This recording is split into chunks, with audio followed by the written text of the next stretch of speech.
H-1B visa पर Trump प्रशासन की सख्ती के खिलाफ अमेरिका के कारोबारियों ने मुकदमा दर्ज कराया है। अमेरिकी कारोबारियों को इस सख्ती के खिलाफ जो सख्ती की गई, इसकी वजह से कुशल वर्कर्स की कमी की आशंका है, जिस वजह से वे इस सख्ती के खिलाफ हैं। ट्रंप प्रशासन ने H-1B वीज़ा पर फीस को $2,000 से बढ़ाकर $1,00,000 कर दिया है। ट्रंप प्रशासन का कहना था कि इस वीज़ा का गलत इस्तेमाल हो रहा था, साथ में अमेरिकी नागरिकों की नौकरियां दूसरे देशों के नागरिकों के पास जा रही थी।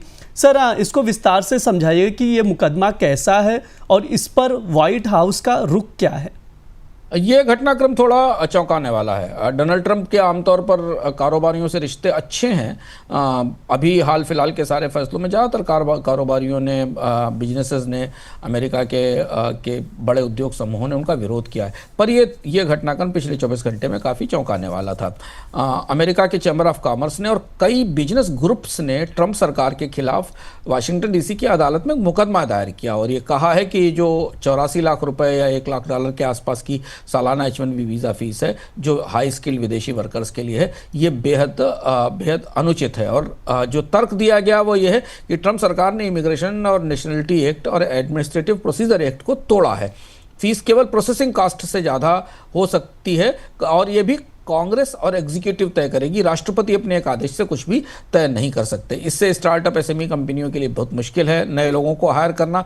ग्लोबल टैलेंट नहीं आएगा, इनोवेशन नहीं होगा और कंपनियों की प्रतिस्पर्धात्मक को जो कॉम्पिटिटिवनेस है, प्रतिस्पर्धा की क्षमता है, उस पर असर पड़ेगा। व्हाइट हाउस का कहना था कि ये कदम वैध है, H-1B वीज़ा का दुरुपयोग हो रहा है। तो ऐसा पहली बार दिख रहा है जब संगठित रूप से डोनाल्ड ट्रंप की इमिग्रेशन नीतियों के खिलाफ उद्योग थोड़ा सक्रिय हो रहा है और सवाल उठाने की कोशिश कर रहा है। जैसे आपको पता है कि H-1B वीज़ा की इस व्यवस्था से, जो फीस बढ़ाने की व्यवस्था से, सबसे बड़ा नुकसान भारत को हुआ है, क्योंकि भारत H-1B वीज़ा लेने वाले देशों में सबसे आगे था। सर, जिस तरह से चीज़ें निकल कर आ रही, तो क्या ऐसा माना जाए कि अमेरिकी उद्योग क्या ट्रंप के खिलाफ एकजुट हो रहा है?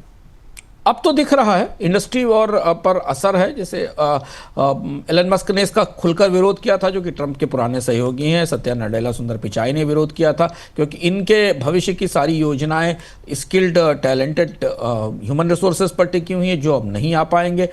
H-1B वीज़ा के जरिए अमेरिका ने बहुत सारी इनोवेशन की हैं, इंडिया के प्रोफेशनल सबसे आगे रहे हैं। सबसे बड़ी दिक्कत है कि जो छोटे बिजनेसेस हैं, हॉस्पिटल्स हैं, स्कूल्स हैं, नॉन प्रॉफिट ऑर्गेनाइजेशन हैं, स्टार्टअप्स आ रहे हैं, उनके लिए तो अब इस टैलेंट को हायर करना बेहद मुश्किल हो गया है। लेबर यूनियंस ने, एजुकेशनल और रिलीजियस ग्रुप्स ने भी इसके खिलाफ मुकदमे दायर किए हैं। अब मामला ये है कि आगे US वीज़ा पॉलिसी में कोई बदलाव होगा कि नहीं होगा, लेकिन ये टैलेंट के माइग्रेशन को तो प्रभावित करेगा। जो कारोबारी हैं वो ये चाहते हैं कि कांग्रेस या कोर्ट मदद करे, जिससे कि फीस कम की जाए और उनको हायरिंग ना रोकनी पड़े, क्योंकि उनको अपने कारोबारों की चिंता सता रही है। अमेरिका में अच्छा स्किल्ड ह्यूमन रिसोर्स अभी उपलब्ध नहीं है।